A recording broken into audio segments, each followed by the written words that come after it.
Picture this moment, you know it well. You're about to speak up. Your heart beats a little faster. The words are right there. Then someone else jumps in. The moment's gone. You nod. Smile. Act like it's fine. But later, alone, it hits. I should have said it. Why didn't I? What's wrong with me? That quiet sting isn't just low confidence. It's the slow damage from letting yourself down when it mattered. The feeling of disappearing when you needed to show up for yourself. This isn't about becoming fearless or the loudest voice in the room. It's about something far more powerful. Never vanishing on yourself again. Never second-guessing your right to take up space. Never trading your truth for temporary peace. Here's the good news. That version of you is already inside, waiting for proof that you'll stand by it. And it doesn't take overnight miracles or fake bravado. It takes small, repeated choices that rebuild trust from the inside out. If you're tired of the regret, the hesitation, the quiet self-betrayal, stick with me. These aren't fluffy tips. They're practical shifts that actually rewire how you show up.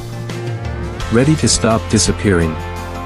Here are the 7 steps to unshakable confidence, the kind that feels quiet, steady, and real. Step 1. Stop letting yourself down in small, hidden ways. Confidence doesn't crash from one big failure. It slowly wears away in the quiet moments no one sees. Every time you do these things, you're teaching yourself something harmful. You say yes when your whole body is screaming no. You ignore your own tiredness, boundaries, or needs. You keep putting off that one thing you know you should do. You stay silent just to avoid rocking the boat or making anyone uncomfortable. Your mind keeps a secret record of all this. Over time it starts believing, my feelings don't really matter. I can't trust myself to stand up for me.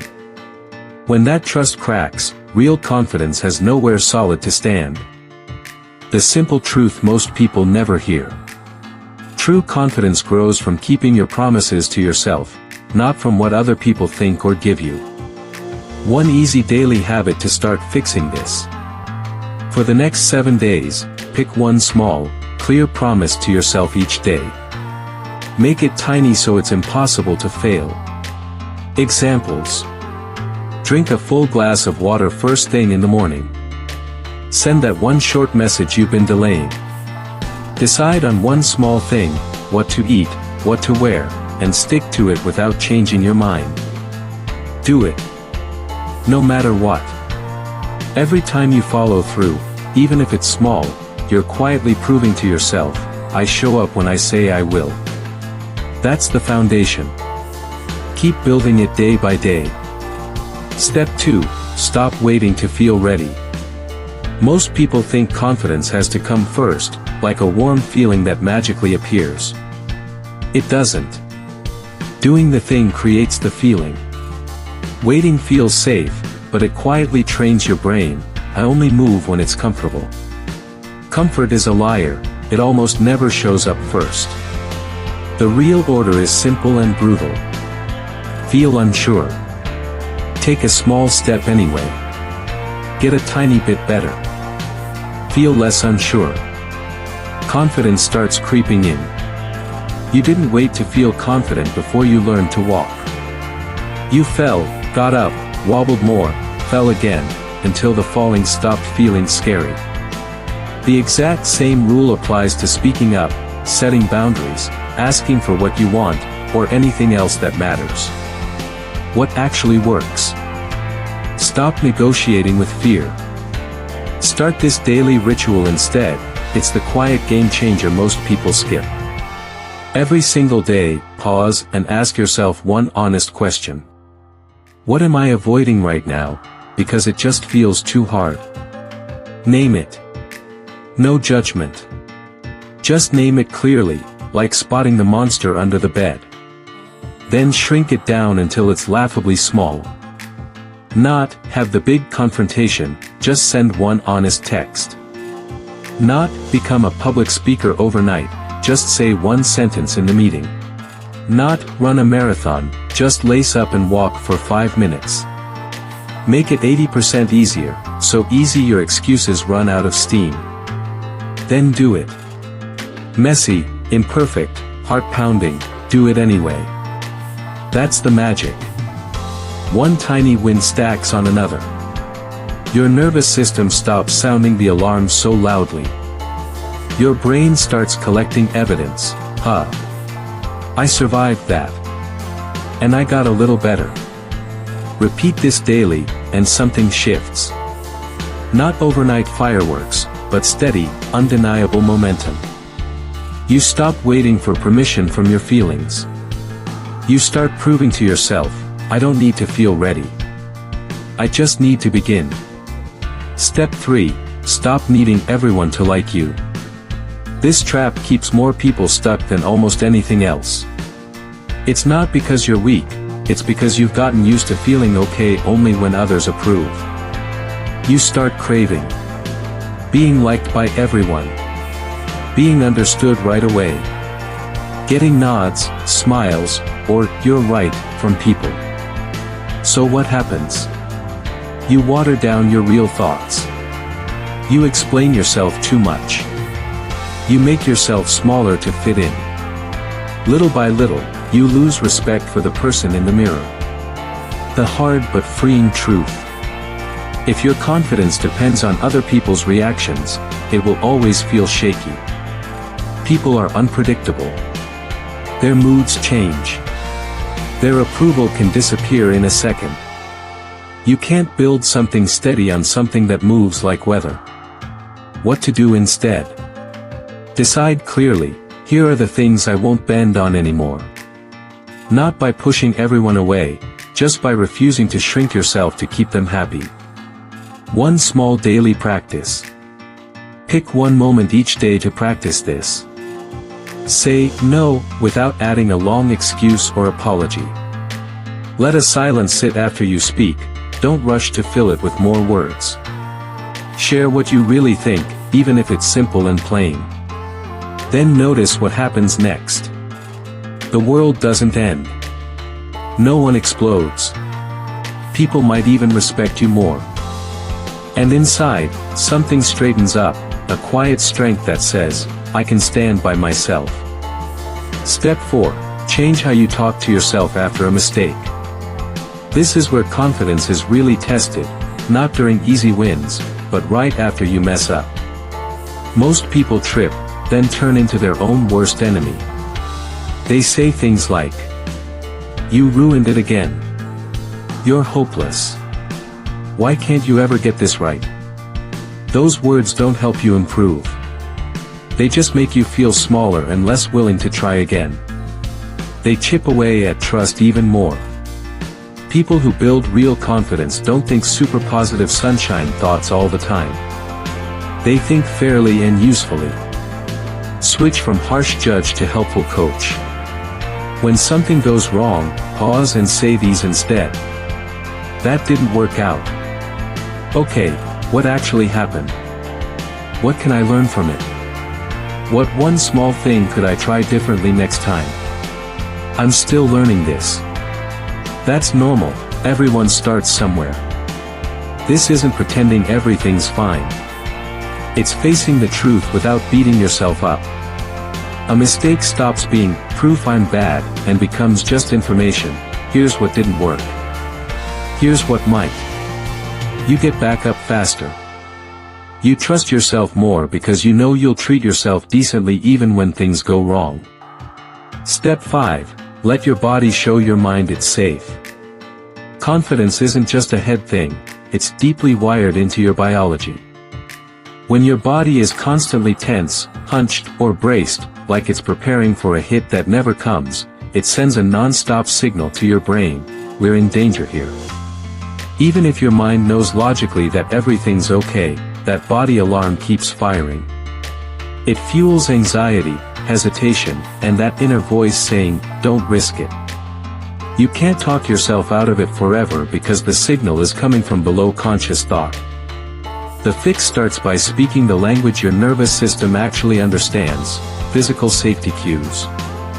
When you deliberately send your body cues of safety, your autonomic nervous system, the one responsible for fight, flight, freeze, starts shifting out of high alert and into a calmer, more connected state. This opens up room for genuine confidence to arise naturally, because your entire system begins to register, it's safe enough here to be fully ourselves. 3 easy, evidence-backed ways to signal safety. These aren't gimmicks or forced, power poses. Focus on subtle, repeatable habits that calm your system from the inside out. Breathe out longer and slower. Inhale normally through your nose, then exhale slowly through your mouth or nose for 4 to 6 seconds, longer out breath than in breath. This quiets your heart rate, lowers stress hormones, and brings deep calm. Quick daily tip, do 5 to 10 slow breaths whenever you notice tension building, before a meeting, conversation, or decision. It's one of the fastest ways to interrupt the danger signal. Stand or sit grounded and open, without forcing it. Imagine your feet planted like roots into the floor, shoulders relaxed, not pulled back rigidly, chest softly open, head balanced over your spine, not collapsed forward. This allows better breathing, eases muscle tension, and signals to your brain, we're stable and safe. It helps you feel more in control and less defeated. Move every day in a way that feels good and alive. A short walk, gentle stretching, shaking out your arms/legs, or any rhythmic movement that feels enjoyable, not punishing. Even 5 to 10 minutes counts. Movement discharges stored tension and tells your body, we're capable. We're not frozen or trapped. Over time, this builds a baseline sense of, I can handle what comes. How this step changes everything. Start noticing, when your body feels safe, calm breath, grounded posture, easy movement, hesitation drops. You speak sooner. You recover from awkward moments faster. Decisions feel less paralyzing. Many people experience the shift here first. The felt sense of confidence returns through the body before the mind fully catches up. Practice 1 or all 3 daily, even for just a minute or 2. Over weeks, your system learns, safety isn't rare, we can create it. Step 6, face something uncomfortable every day, but keep it small.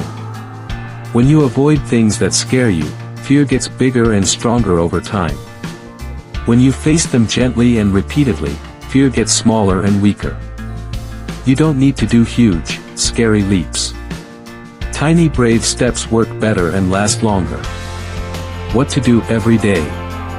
Choose one small thing that feels a bit uncomfortable, but not overwhelming. Speak up with your idea before you're 100% sure it's perfect. Ask that question even if it might sound silly. Be honest instead of saying the polite thing that feels safer. Take action even when you're not totally certain how it'll turn out. Do it. Feel the nerves. Survive anyway.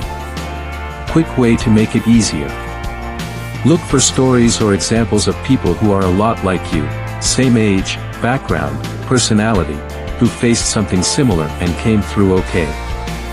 A friend's story, a short video, someone you know who was nervous at first but did it anyway. Seeing, they started just like me and handled it, gives your brain quick proof, this is possible. It makes your own small step feel less huge. Why this actually builds confidence. Fear shrinks from familiarity, not from magic bravery. Each time you do the uncomfortable thing and nothing terrible happens, your brain quietly updates its file, I handled that. I can probably handle similar things too. Over days and weeks, what felt scary starts feeling normal. Confidence isn't, I'm never afraid. It's, I've proven I can move through the fear. Step 7, stop chasing a feeling, build who you are. This is the final, deepest shift. Confidence isn't a temporary mood that comes and goes like happiness or excitement. Moods change with the day. Real confidence becomes part of who you are, built from what you do over and over. Stop saying, "I wish I felt more confident." Start collecting quiet proof from your actions and saying, "I'm someone who keeps my word to myself. I'm someone who learns from mistakes instead of hiding from them. I'm someone who protects my own energy and speaks my truth." After every small moment where you show up for yourself, keeping a promise, being fair after a slip-up, taking one brave step, pause and notice. This is who I'm becoming. Your brain slowly rewires around these real behaviors, not empty wishes. Over time, "I won't leave myself behind" stops being a hope. It becomes a fact you live by. What real confidence actually feels like. No big drama.